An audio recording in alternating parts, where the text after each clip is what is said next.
गल पंजाब दी टीवी देख रहे दर्शकों का प्रवीण कोमल वालों बहुत बहुत स्वागत। दोस्तों, किसान अंदोलन की जे गल करिए, अपनियां जायज़ ते हक्की मंगां नूं लैके डटे हुए ने किसान।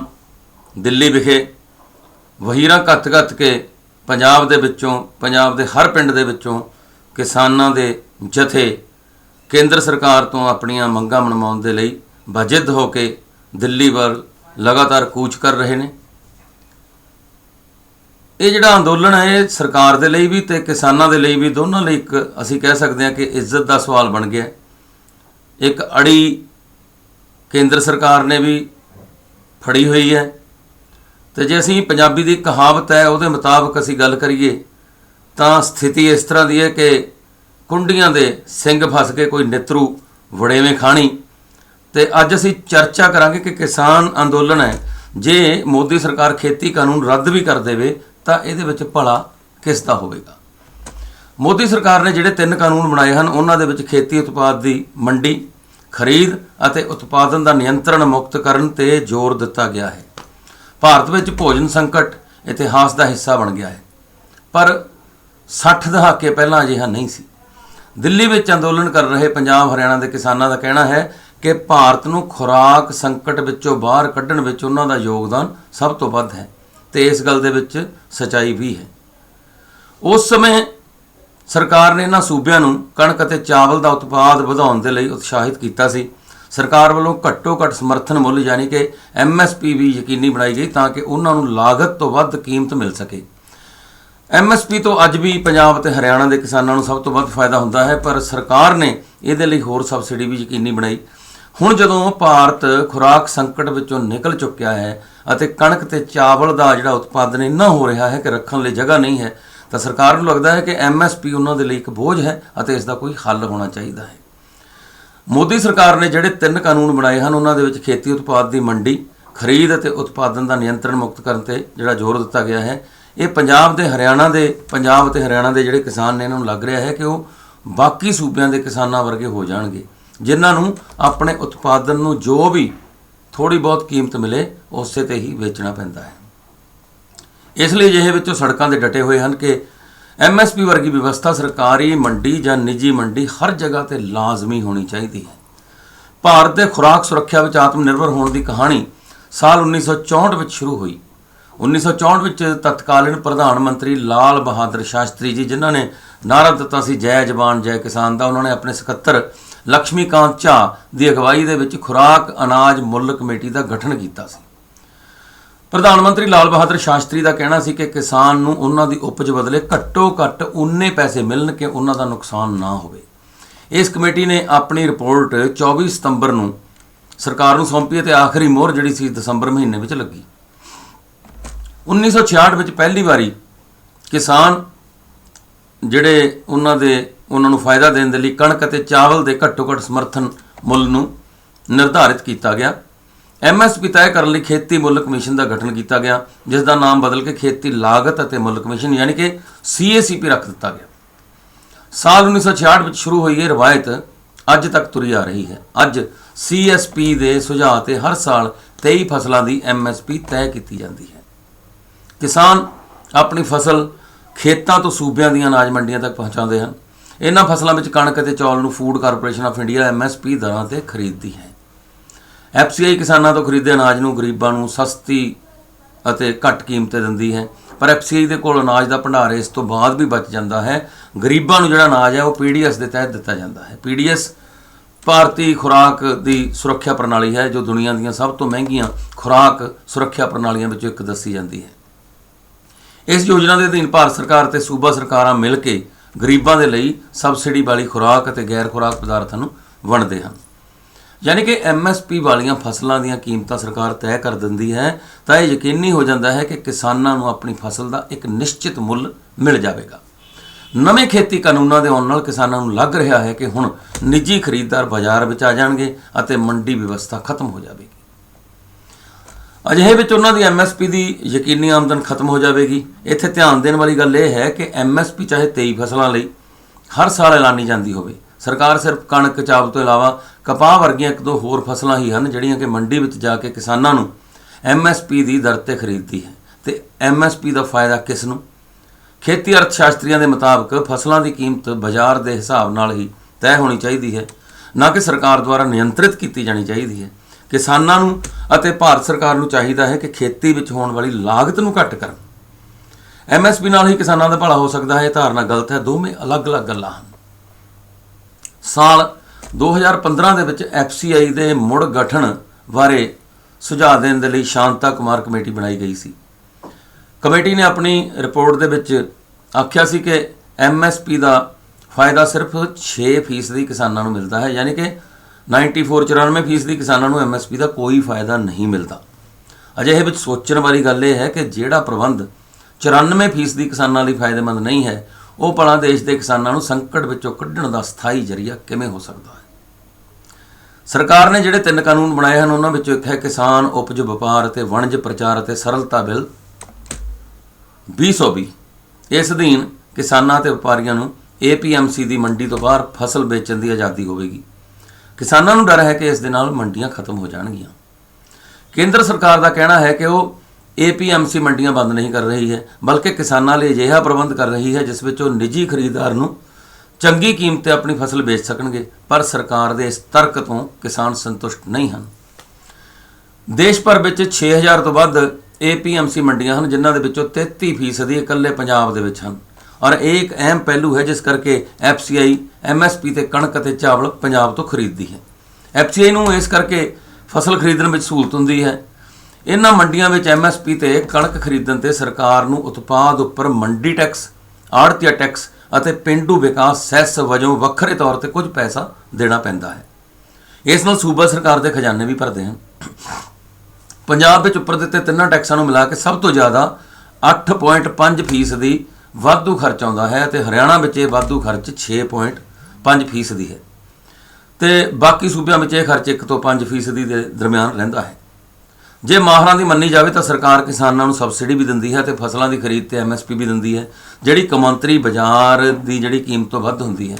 ਅਜਿਹਾ ਦੁਨੀਆ ਦੀ ਕਿਸੇ ਹੋਰ ਵੀ ਅਰਥ ਵਿਵਸਥਾ ਵਿੱਚ ਨਹੀਂ ਹੁੰਦਾ। ਆਪਣੇ ਇਸ ਬਿਆਨ ਦੇ ਪੱਖ ਵਿੱਚ ਮਾਹਰ CACP ਦੀ ਰਿਪੋਰਟ ਦਾ ਹਵਾਲਾ ਵੀ ਦਿੰਦੇ ਹਨ।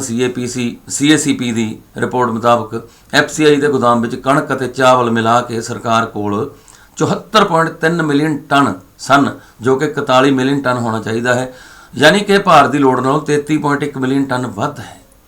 ਇਸ ਰਿਪੋਰਟ ਵਿੱਚ ਇਹ ਵੀ ਲਿਖਿਆ ਹੈ ਕਿ ਕੌਮਾਂਤਰੀ ਬਾਜ਼ਾਰ ਵਿੱਚ ਭਾਰਤ ਦੀ ਕਣਕ ਨੂੰ ਆਸਟ੍ਰੇਲੀਆ ਅਤੇ ਯੂਕਰੇਨ ਦੀ ਕਣਕ ਤੋਂ ਤਕੜੀ ਟੱਕਰ ਮਿਲ ਰਹੀ ਹੈ ਅਤੇ ਭਾਰਤ ਦੀ ਕਣਕ ਦੀਆਂ ਕੀਮਤਾਂ ਕਾਫੀ ਜ਼ਿਆਦਾ ਹਨ। ਇਸ ਕਰਕੇ ਨਿਰਯਾਤ 'ਤੇ ਕਾਫੀ ਅਸਰ ਪੈ ਰਿਹਾ ਹੈ। FCI MSP ਤੇ ਕਣਕ ਖਰੀਦਣ ਲਈ 34% ਹੋਰ ਵੀ ਜ਼ਿਆਦਾ ਖਰਚ ਕਰਦੀ ਹੈ। FCI ਤੇ MSP ਦਰਾਂ 'ਤੇ ਫਸਲ ਖਰੀਦਣ ਨਾਲ ਬੋਝ ਵੀ ਪੈਂਦਾ ਹੈ। ਆਲੋਕ ਸਿਨਹਾ 2006 ਤੋਂ 2008 ਤੱਕ ਫੂਡ ਕਾਰਪੋਰੇਸ਼ਨ ਆਫ ਇੰਡੀਆ ਦੇ ਚੇਅਰਮੈਨ ਰਹੇ। MSP ਤੇ ਕਣਕ ਖਰੀਦਣ ਤੋਂ ਬਾਅਦ ਇਸ ਤੇ ਸਰਕਾਰ ਨੂੰ ਉੱਪਰੋਂ ਕਿੰਨਾ ਖਰਚ ਕਰਨਾ ਪੈਂਦਾ ਹੈ, ਇਸ ਬਾਰੇ ਉਹਨਾਂ ਨੇ ਵਿਸਥਾਰ ਵੀ ਸਮਝਾਇਆ ਹੈ ਕਿ FCI ਨੂੰ MSP ਉੱਪਰ ਮੰਡੀ ਤੋਂ ਕਣਕ ਖਰੀਦਣ ਲਈ 14% ਖਰੀਦ ਲਾਗਤ, ਮੰਡੀ ਟੈਕਸ, ਆੜ੍ਹਤੀਆ ਟੈਕਸ, ਪੇਂਡੂ ਵਿਕਾਸ ਸੈਸ, ਪੈਕੇਜਿੰਗ, ਲੇਬਰ ਤੇ ਭੰਡਾਰਨ ਦਾ ਖਰਚਾ ਵਗੈਰਾ ਵਗੈਰਾ ਦੇਣਾ ਪੈਂਦਾ ਹੈ। ਇਸ ਤੋਂ ਬਾਅਦ 12% ਉਸ ਨੂੰ ਵੰਡਣ 'ਤੇ ਖਰਚ ਕਰਨਾ ਪੈਂਦਾ ਹੈ, ਯਾਨੀ ਕਿ ਲੇਬਰ, ਢੋਆ ਢੁਆਈ ਅਤੇ 8% ਹੋਲਡਿੰਗ ਕਾਸਟ, ਯਾਨੀ ਕਿ ਰੱਖਣ ਦਾ ਖਰਚਾ ਜਿਹੜਾ ਹੈਗਾ ਸਟੋਰੇਜ ਦੇ ਆਉਂਦਾ ਹੈ। ਯਾਨੀ ਕਿ FCI MSP ਤੇ ਕਣਕ ਖਰੀਦਣ ਤੋਂ ਇਲਾਵਾ 34% ਹੋਰ ਵੱਧ ਖਰਚਾ ਕਰਦੀ ਹੈ। ਮਤਲਬ ਜੇ ਕਣਕ ਦੀ MSP 2000 ਰੁਪਏ ਪ੍ਰਤੀ ਕੁਇੰਟਲ ਹੈ ਤਾਂ PDS ਵਿੱਚ ਲੋਕਾਂ ਨੂੰ ਵੰਡਣ 'ਤੇ ਸਰਕਾਰ ਨੂੰ ਤਕਰੀਬਨ 2680 ਰੁਪਏ ਪ੍ਰਤੀ ਕੁਇੰਟਲ ਖਰਚ ਵੀ ਕਰਨਾ ਪੈਂਦਾ ਹੈ। ਇਸ ਤੋਂ ਇਲਾਵਾ ਇੱਕ ਹੋਰ ਦਿੱਕਤ ਹੈ। FCI ਦੇ ਨਿਯਮਾਂ ਮੁਤਾਬਕ ਕੁੱਲ ਖਰੀਦ ਦਾ 8% ਤੱਕ ਖਰਾਬ ਪੈਦਾਵਾਰ ਸਰਕਾਰ ਖਰੀਦ ਸਕਦੀ ਹੈ, ਯਾਨੀ ਕਿ 8% ਕਣਕ ਜਿਹੜੀ ਸਰਕਾਰ ਖਰੀਦਦੀ ਹੈ ਅਤੇ ਉਸ ਦਾ ਪੈਸਾ ਵੀ ਦਿੰਦੀ ਹੈ, ਪਰ ਉਹ ਇਸਤੇਮਾਲਯੋਗ ਨਹੀਂ ਹੁੰਦਾ। ਇਸ ਤੋਂ ਤੁਸੀਂ ਅੰਦਾਜ਼ਾ ਲਾ ਸਕਦੇ ਹੋ ਕਿ MSP ਤੋਂ ਭਾਵੇਂ ਕਿਸਾਨਾਂ ਨੂੰ ਫਾਇਦਾ ਹੋ ਰਿਹਾ ਹੈ, ਪਰ ਇਸ ਤੋਂ ਭਾਰਤ ਵਿੱਚ ਖੇਤੀ ਕਿਸਾਨੀ ਦਾ ਸੰਕਟ ਨਹੀਂ ਟਲ ਰਿਹਾ। ਅਜਿਹਾ ਇਸ ਕਰਕੇ ਕਿਉਂਕਿ ਇਸ ਪ੍ਰਬੰਧ ਵਿੱਚੋਂ 94% ਕਿਸਾਨ ਬਾਹਰ ਹਨ। ਇਸ ਕਰਕੇ ਕਣਕ ਦੀ MSP ਜੇ 2000 ਰੁਪਏ ਪ੍ਰਤੀ ਕੁਇੰਟਲ ਹੈ ਤਾਂ FCI ਨੂੰ ਖਰੀਦਣ 'ਤੇ ਤਕਰੀਬਨ 3000 ਰੁਪਏ ਪ੍ਰਤੀ ਕੁਇੰਟਲ ਪੈਂਦੀ ਹੈ। ਕਈ ਵਾਰ ਤਾਂ ਇਹ ਮਾਲ 2-3 ਸਾਲਾਂ ਤੋਂ ਵੀ ਵੱਧ ਸਮੇਂ ਲਈ ਗੋਦਾਮ ਦੇ ਵਿੱਚ ਪਿਆ ਰਹਿੰਦਾ ਹੈ, ਤਾਂ ਇਸ ਦੀ ਗੁਣਵੱਤਾ ਅਤੇ ਵਜ਼ਨ ਦੋਵਾਂ 'ਤੇ ਅਸਰ ਪੈਂਦਾ ਹੈ। ਇੱਕ ਵਾਰੀ ਮੰਡੀ ਵਿੱਚੋਂ ਫਸਲ ਖਰੀਦਣ ਤੇ ਉਸ ਨੂੰ ਸੂਬਿਆਂ ਤੱਕ ਪਹੁੰਚਾਉਣ ਵਿੱਚ ਉਸ ਦੀ ਘੱਟੋ ਘੱਟ 3 ਵਾਰੀ ਲੋਡਿੰਗ ਅਨਲੋਡਿੰਗ ਕੀਤੀ ਜਾਂਦੀ ਹੈ। ਨਿੱਜੀ ਵਪਾਰੀ ਜੇ ਫਸਲ ਖਰੀਦੇਗਾ ਤਾਂ ਯਕੀਨੀ ਤੌਰ ਦੇ ਉੱਤੇ ਇਹ ਖਰਚਾ ਉਹ ਨਹੀਂ ਚੁੱਕੇਗਾ। ਇਹੀ ਕਾਰਨ ਹੈ ਕਿ ਐਮਐਸਪੀ ਤੇ ਖਰੀਦ ਨੂੰ ਸਰਕਾਰ ਕਾਨੂੰਨ ਨਹੀਂ ਬਣਾ ਸਕਦੀ। ਐਮਐਸਪੀ ਤੇ ਕਾਨੂੰਨ ਬਣਾਉਣ ਲਈ ਖੇਤੀ ਖੇਤਰ ਦਾ ਕੋਈ ਭਲਾ ਨਹੀਂ ਹੋਣ ਵਾਲਾ। ਹੁਣ ਇਸ ਕਾਨੂੰਨ ਦੀ ਐਕਸਪਾਇਰੀ ਡੇਟ ਆ ਚੁੱਕੀ ਹੈ। ਐਮਐਸਪੀ ਕਾਨੂੰਨਾਂ ਦੇ ਨਾਲ ਸਰਕਾਰ ਨੂੰ 15 ਲੱਖ ਕਰੋੜ ਦਾ ਘਾਟਾ ਵੀ ਪੈਂਦਾ ਹੈ। ਹੁਣ ਜਿਸ ਤਰ੍ਹਾਂ ਕਿਸਾਨ ਆਪਣੀ ਗੱਲ ਮਨਵਾਉਣ ਲਈ ਇਕਜੁੱਟ ਅਤੇ ਸੰਗਠਿਤ ਹਨ, ਮੰਨ ਲਓ ਕਿ ਕੇਂਦਰ ਸਰਕਾਰ ਕਾਨੂੰਨ ਬਣਾ ਦਿੰਦੀ ਹੈ ਕਿ ਐਮਐਸਪੀ ਤੋਂ ਥੱਲੇ ਫਸਲਾਂ ਦੀ ਖਰੀਦ ਇੱਕ ਜੁਰਮ ਅਪਰਾਧ ਹੋਵੇਗੀ, ਪਰ ਕਿਸੇ ਵੀ ਨਿੱਜੀ ਕੰਪਨੀ ਨੂੰ ਸਰਕਾਰ ਫਸਲ ਖਰੀਦਣ ਲਈ ਮਜਬੂਰ ਨਹੀਂ ਕਰ ਸਕਦੀ। ਕਾਨੂੰਨ ਪਾਸ ਹੋਣ ਤੋਂ ਬਾਅਦ ਜੇ ਵਪਾਰੀ ਇਕਜੁੱਟ ਹੋ ਕੇ ਕਹਿਣ ਕਿ ਉਹ ਐਮਐਸਪੀ ਤੇ ਫਸਲ ਨਹੀਂ ਖਰੀਦਣਗੇ ਤਾਂ ਸਰਕਾਰ ਕੀ ਕਰੇਗੀ? ਅਜਿਹੇ ਵਿੱਚ ਸਰਕਾਰ ਤੇ ਇਹਨਾਂ ਫਸਲਾਂ ਦੀ ਖਰੀਦ ਦਾ ਦਬਾਅ ਵਧੇਗਾ। ਹੁਣ ਕਿਉਂਕਿ ਇਹ ਕਾਨੂੰਨ ਹੈ ਤਾਂ ਸਰਕਾਰ ਨੂੰ ਇਹ 23 ਫਸਲਾਂ ਖਰੀਦਣ ਲਈ ਮਜਬੂਰ ਹੋਣਾ ਪਵੇਗਾ। ਇੱਥੇ ਹੀ ਸਰਕਾਰ ਕੁੜਕੀ ਵਿੱਚ ਫਸਦੀ ਹੈ। 23 ਫਸਲਾਂ ਦਾ ਐਮਐਸਪੀ ਮੁੱਲ ਅਤੇ ਉਸ ਤੇ ਐਫਸੀਆਈ ਦੀ ਵੰਡ ਪ੍ਰਣਾਲੀ ਤੋਂ ਉੱਪਰੋਂ ਹੋਣ ਵਾਲੇ ਸਾਰੇ ਖਰਚਾਂ ਨੂੰ ਮਿਲਾ ਦਿੱਤਾ ਜਾਵੇ ਤਾਂ ਇਹ ਖਰਚ ਸਰਕਾਰ ਲਈ 15 ਲੱਖ ਕਰੋੜ ਤੱਕ ਪਵੇਗਾ। ਇੰਨਾ ਹੀ ਨਹੀਂ, ਅੱਗੋਂ ਇਸ ਗੱਲ ਦੀ ਕੋਈ ਗਰੰਟੀ ਵੀ ਨਹੀਂ ਹੈ ਕਿ ਐਮਐਸਪੀ 23 ਫਸਲਾਂ ਲਈ ਕਾਨੂੰਨੀ ਅਧਿਕਾਰ ਬਣ ਜਾਵੇਗਾ ਤਾਂ ਅੱਗੋਂ ਜਾ ਕੇ ਬਾਕੀ ਫਸਲਾਂ ਪੈਦਾ ਕਰਨ ਵਾਲੇ ਕਿਸਾਨ ਹੋਰ ਫਸਲਾਂ ਲਈ ਵੀ ਅਜਿਹੀ ਮੰਗ ਲੈ ਕੇ ਅਦਾਲਤ ਜਾਂ ਫਿਰ ਸਰਕਾਰ ਕੋਲ ਨਹੀਂ ਜਾਣਗੇ ਜਾਂ ਕੋਈ ਹੋਰ ਐਜੀਟੇਸ਼ਨ ਨਹੀਂ ਕਰਨਗੇ। ਐਮਐਸਪੀ ਸੰਬੰਧੀ ਕਾਨੂੰਨ ਬਣਨ ਦੇ ਨਾਲ ਦੇਸ਼ ਦੇ ਸਿਰਫ 60% ਕਿਸਾਨਾਂ ਨੂੰ ਫਾਇਦਾ ਪਹੁੰਚੇਗਾ।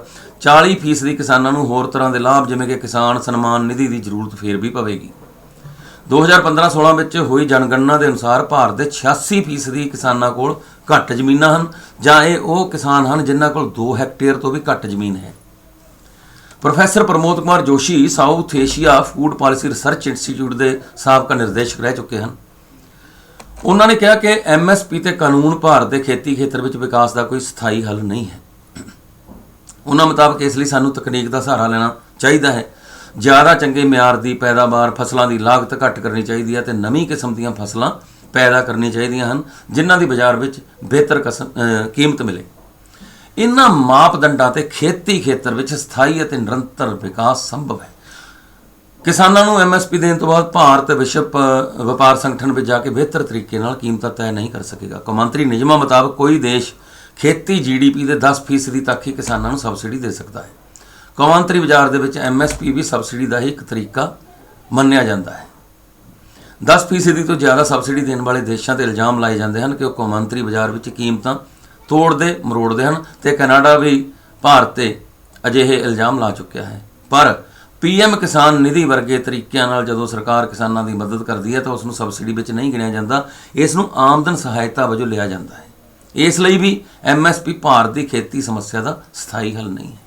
ਅਜਿਹਾ ਨਹੀਂ ਕਿ ਐਮਐਸਪੀ ਨੂੰ ਖਤਮ ਕਰ ਦਿੱਤਾ ਜਾਵੇਗਾ। ਐਮਐਸਪੀ ਤੋਂ ਉੱਪਰ ਸਰਕਾਰ ਜਿਹੜਾ 40% ਖਰਚ ਕਰ ਰਹੀ ਹੈ ਉਹ ਪੈਸਾ ਕਿਸਾਨਾਂ ਕੋਲ ਤਾਂ ਜਾ ਨਹੀਂ ਰਿਹਾ।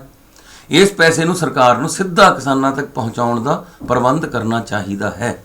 ਹਰ ਜਗ੍ਹਾ ਪੀਡੀਐਸ ਵਿੱਚ ਕਣਕ ਚਾਵਲ ਦੇਣ ਦੀ ਲੋੜ ਨਹੀਂ ਹੈ। ਹਰ ਸੂਬੇ ਵਿੱਚ ਉੱਥੋਂ ਦਾ ਜਿਹੜਾ ਵੀ ਮੁੱਖ ਭੋਜਨ ਹੈ ਉਸ ਦੀ ਪੈਦਾਵਾਰ ਉੱਥੇ ਹੁੰਦੀ ਹੈ, ਉਸ ਨੂੰ ਉੱਥੇ ਹੀ ਵੰਡਣ ਦਾ ਪ੍ਰਬੰਧ ਲਾਗੂ ਕੀਤਾ ਜਾਣਾ ਚਾਹੀਦਾ ਹੈ। ਇਸ ਲਈ ਸਰਕਾਰ ਨੂੰ ਫਸਲ ਦੀ ਉਤਪਾਦਕਤਾ ਵਧਾਉਣ, ਫਸਲਾਂ ਦੀ ਗੁਣਵੱਤਾ ਵਧਾਉਣ ਅਤੇ ਕਿਸਾਨਾਂ ਦੀਆਂ ਫਸਲਾਂ ਦੀ ਕੀਮਤ ਤੈਅ ਕਰਨ ਦੀ ਤਾਕਤ ਹੈ ਉਹ ਵਧਾਉਣੀ ਚਾਹੀਦੀ ਹੈ। ਇਸ ਵਿੱਚ ਕੇਰਲ ਦੀ ਸੂਬਾ ਸਰਕਾਰ ਦੇ ਕੰਮ ਨੂੰ ਇੱਕ ਅਸੀਂ ਮਾਡਲ ਮੰਨ ਸਕਦੇ ਹਾਂ। ਕੇਰਲ ਵਿੱਚ ਕਿਸਾਨਾਂ ਨੂੰ ਉਹਨਾਂ ਦੀ ਲਾਗਤ ਦਾ ਪੂਰਾ ਮੁੱਲ ਮਿਲ ਰਿਹਾ ਹੈ ਅਤੇ ਜੇ ਕੀਮਤਾਂ ਹੇਠਾਂ ਡਿੱਗਦੀਆਂ ਹਨ ਤਾਂ ਜ਼ਿਲ੍ਹਾ ਪ੍ਰਸ਼ਾਸਨ ਨੂੰ ਕੀਮਤਾਂ ਵਿੱਚ ਦਖਲਅੰਦਾਜ਼ੀ ਕਰਨ ਦਾ ਅਧਿਕਾਰ ਦਿੱਤਾ ਗਿਆ ਹੈ। Right of interfere. 60 ਦੇ ਦਹਾਕੇ ਵਿੱਚ ਜਦੋਂ ਐਮਐਸਪੀ ਲਿਆਂਦੀ ਗਈ ਸੀ ਤਾਂ ਉਸ ਸਮੇਂ ਭਾਰਤ ਖੁਰਾਕ ਉਤਪਾਦ ਪੱਖੋਂ ਆਤਮ ਨਿਰਭਰ ਨਹੀਂ ਸੀ, ਪਰ ਅੱਜ ਭਾਰਤ ਕੋਲ ਕਣਕ ਅਤੇ ਚਾਵਲ ਦੋਵਾਂ ਦੀ ਜ਼ਰੂਰਤ ਤੋਂ ਵੱਧ ਮਾਤਰਾ ਗੋਦਾਮ ਵਿੱਚ ਪਈ ਹੈ। ਵੱਧ ਕੀਮਤ ਅਤੇ ਕਿਤੇ ਕਿਤੇ ਮਾੜੇ ਮਿਆਰ ਕਰਕੇ ਇਸ ਦਾ ਨਿਰਯਾਤ ਨਹੀਂ ਹੋ ਪਾ ਰਿਹਾ ਹੈ। ਸੋ ਇਹ ਕਾਫੀ ਫੈਕਟਰ ਹਨ ਜਿਹਦੇ ਬਾਰੇ ਕਿਸਾਨਾਂ ਨੂੰ, ਕਿਸਾਨ ਜਥੇਬੰਦੀਆਂ ਨੂੰ ਅਤੇ ਸਰਕਾਰ ਨੂੰ ਇੱਕ ਮਿਲ ਕੇ ਬੈਠ ਕੇ ਪਲੇਟਫਾਰਮ ਦੇ ਉੱਤੇ ਗੰਭੀਰਤਾ ਦੇ ਨਾਲ ਮਾਹਰਾਂ ਦੀ ਮਦਦ ਦੇ ਨਾਲ, ਖੇਤੀ ਮਾਹਰਾਂ ਦੀ ਮਦਦ ਦੇ ਨਾਲ, ਜਿਨ੍ਹਾਂ ਵਿੱਚੋਂ ਐਗਰੀਕਲਚਰ ਯੂਨੀਵਰਸਿਟੀ ਲੁਧਿਆਣਾ ਦੀ ਵੀ ਸੇਵਾ ਲਿੱਤੀ ਜਾ ਸਕਦੀ ਹੈ। ਪੰਜਾਬ ਦੇ ਖੇਤੀ ਮਾਹਰਾਂ ਦੀ ਜਿਹੜੀ ਮੰਨੀ ਪ੍ਰਮੰਨੀ ਉਹਨਾਂ ਜਿਹੜੀਆਂ ਸ਼ਖਸੀਅਤਾਂ ਨੇ ਉਹਨਾਂ ਦੀ ਵੀ ਮਦਦ ਲਈ ਜਾ ਸਕਦੀ ਹੈ। ਪੰਜਾਬ ਅਜਿਹਾ ਸੂਬਾ ਹੈ ਜਿਹਨੇ ਹਮੇਸ਼ਾ ਜਦੋਂ ਵੀ ਕਦੇ ਕਿਸੇ ਸੰਘਰਸ਼ ਦਾ ਐਲਾਨ ਕੀਤਾ ਤਾਂ ਉਹਦੇ ਵਿੱਚ ਮੋਹਰੀ ਹੋ ਕੇ ਨਿਤਰਿਆ ਹੈ ਤੇ ਹੁਣ ਜਦ ਕਿ ਸਥਿਤੀ ਦਿਨ ਪ੍ਰਤੀ ਦਿਨ ਗੰਭੀਰ ਹੁੰਦੀ ਜਾ ਰਹੀ ਹੈ, ਕਿਸਾਨ ਆਪਣੀਆਂ ਮੰਗਾਂ ਮਨਾਉਣ ਲਈ ਡਟੇ ਹੋਏ ਹਨ। ਸਰਕਾਰ ਉਹਨਾਂ ਦੀਆਂ ਮੰਗਾਂ ਦੇ ਉੱਤੇ ਵਿਚਾਰ ਕਰਨ ਦੇ ਲਾਰੇ ਲਾ ਲਾ ਕੇ ਇਸ ਸੰਘਰਸ਼ ਨੂੰ ਥਕਾ ਕੇ ਖਤਮ ਕਰਨ ਦੇ ਮੂਡ ਦੇ ਵਿੱਚ ਹੈ। ਸੋ ਇਹ ਸਮੱਸਿਆ ਦਾ ਕੋਈ ਹੱਲ ਨਹੀਂ। ਸਰਕਾਰ ਨੂੰ ਚਾਹੀਦਾ ਹੈ ਕਿ ਕਿਸਾਨਾਂ ਦੇ ਵੱਖ-ਵੱਖ ਵਰਗਾਂ ਦੇ ਨੁਮਾਇੰਦਿਆਂ ਨੂੰ ਇੱਕ ਪਲੇਟਫਾਰਮ ਤੇ ਇਕੱਠੇ ਕਰਕੇ, ਮਾਹਰਾਂ ਨੂੰ ਇਕੱਠੇ ਕਰਕੇ ਇਸ ਸਮੱਸਿਆ ਦਾ, ਕਿਸਾਨਾਂ ਦੀ ਜਿਹੜੀ ਦੁਰਦਸ਼ਾ ਹੈ ਉਹਨੂੰ ਠੀਕ ਕਰਨ ਦਾ, ਔਰ ਫਸਲਾਂ ਦੀ ਜਿਣਸ ਦੀ ਜਿਹੜੀ ਮੁੱਲ ਪ੍ਰੋਪਰ ਤਰੀਕੇ ਦੇ ਨਾਲ ਮਿਲੇ ਅਤੇ ਖੇਤੀ ਜਿਣਸਾਂ ਦੇ ਉਤਪਾਦਨ ਦੇ ਵਿੱਚ ਹੋਰ ਵਧੇਰੇ ਤਰੀਕੇ ਦੇ ਨਾਲ, ਵਧੀਆ ਤਰੀਕੇ ਦੇ ਨਾਲ ਜਿਹੜੀ ਕਾਰਗੁਜ਼ਾਰੀ ਸਾਹਮਣੇ ਲਿਆਂਦੀ ਜਾ ਸਕੇ, ਤਾਂ ਇਸ ਦੇ ਨਾਲ ਹੀ ਦੇਸ਼ ਦਾ ਭਲਾ ਹੋ ਸਕਦਾ ਹੈ। ਸੋ ਦੋਸਤੋ, ਇਹ ਸਨ ਇਸ ਬਾਰੇ ਕਿਸਾਨ ਅੰਦੋਲਨ ਬਾਰੇ ਕੁਝ ਵਿਚਾਰ। ਕਿਸਾਨ ਅੰਦੋਲਨ ਤੇ ਸਾਡੀ ਨਜ਼ਰ ਬਣੀ ਹੋਈ ਹੈ ਤੇ ਬਣੀ ਰਹੇਗੀ, ਤੇ ਅਸੀਂ ਇਹਦੇ ਬਾਰੇ ਤੁਹਾਨੂੰ ਅਪਡੇਟਸ ਵੀ ਦਿੰਦੇ ਰਹਾਂਗੇ। ਇਸ ਵੀਡੀਓ ਦੇ ਬਾਰੇ ਕਿਰਪਾ ਕਰਕੇ ਆਪਣੇ ਕਮੈਂਟ ਜ਼ਰੂਰ ਦਿਓ ਕਮੈਂਟ ਬਾਕਸ ਦੇ ਵਿੱਚ ਜਾ ਕੇ। ਦੋਸਤੋ, ਤੁਹਾਡੇ ਕਮੈਂਟਸ ਦੇ ਨਾਲ ਸਾਨੂੰ ਵੀ ਆਪਣੇ ਵਿੱਚ ਸੁਧਾਰ ਕਰਨ ਦਾ ਮੌਕਾ ਮਿਲਦਾ ਹੈ, ਤੇ ਸਾਡੇ ਜਿਹੜੇ ਤੁਹਾਡੇ ਸੁਝਾਅ ਨੇ ਉਹਨਾਂ ਦੇ ਉੱਤੇ ਅਮਲ ਕਰਕੇ ਅਸੀਂ ਹੋਰ ਵੀ ਵਧੇਰੇ ਤਰੀਕੇ ਦੇ ਨਾਲ ਤੁਹਾਡੀ ਸੇਵਾ ਦੇ ਵਿੱਚ ਵੱਖ-ਵੱਖ ਤਰ੍ਹਾਂ ਦੀਆਂ ਪੇਸ਼ਕਾਰੀਆਂ ਦੇ ਸਕਦੇ ਹਾਂ। ਸੋ ਦੋਸਤੋ, ਇਸ ਦੇ ਨਾਲ ਹੀ ਗੁਜ਼ਾਰਿਸ਼ ਹੋਰ ਹੈ ਕਿ ਤੁਹਾਡਾ ਆਪਣਾ ਚੈਨਲ ਹੈ ਗੱਲ ਪੰਜਾਬ ਦੀ ਟੀਵੀ। ਗੱਲ ਪੰਜਾਬ ਦੀ ਟੀਵੀ ਨੂੰ ਸਬਸਕ੍ਰਾਈਬ ਵੀ ਜ਼ਰੂਰ ਕਰੋ ਦੋਸਤੋ, ਵੀਡੀਓ ਨੂੰ ਅੱਗੇ ਸ਼ੇਅਰ ਵੀ ਜ਼ਰੂਰ ਕਰੋ ਦੋਸਤੋ, ਤੇ ਬੈਲ ਆਈਕਨ ਦਾ ਜਿਹੜਾ ਬਟਨ ਹੈ ਨਾ, ਘੰਟੀ ਜਿਹੀ, ਇਹਨੂੰ ਦੱਬੋ, ਇਹਨੂੰ ਨੱਪੋ ਸਬਸਕ੍ਰਾਈਬ ਕਰਨ ਦੇ ਨਾਲ ਨਾਲ, ਤਾਂ ਜੋ ਤੁਹਾਨੂੰ ਨਿਰੰਤਰ ਨਵੇਂ ਨੋਟੀਫਿਕੇਸ਼ਨ ਮਿਲਦੇ ਰਹਿਣ। ਤੇ ਹੁਣ ਦਿਓ ਮੈਨੂੰ ਇਜਾਜ਼ਤ, ਵੇਖਦੇ ਰਹੋ ਗੱਲ ਪੰਜਾਬ ਦੀ, ਗੱਲ ਸਾਡੀ ਤੇ ਸਾਡੇ ਸਾਰਿਆਂ ਦੀ।